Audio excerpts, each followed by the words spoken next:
katika mahakama kuu masikira ndogo Dar es Salaam, ambapo kama ambavyo unaweza kumwona hapo Mheshimiwa Tundu Antipas Lissu, mwenyekiti wa taifa wa Chama cha Demokrasia na Maendeleo Chadema, hapo akiwa anakusanya virago vyake tayari kurejea mahabusu, ambapo anashikiliwa kufuatia kesi hii inayomkabili ya uhaini.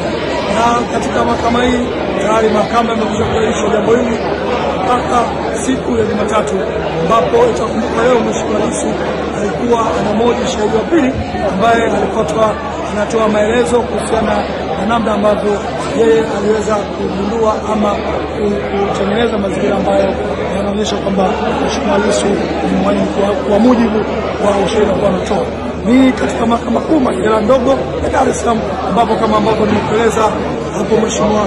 Tundu Lissu yuko hapo na ulinzi kama kawaida umeimarishwa katika mahakama hii, ambapo sasa anafungasha virago vyake kurudi mahabusu, ambapo anaendelea kusubiri pale akiwa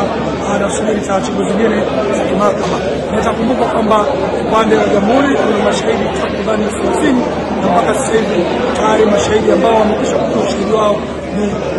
ni mashahidi wawili, na inatarajiwa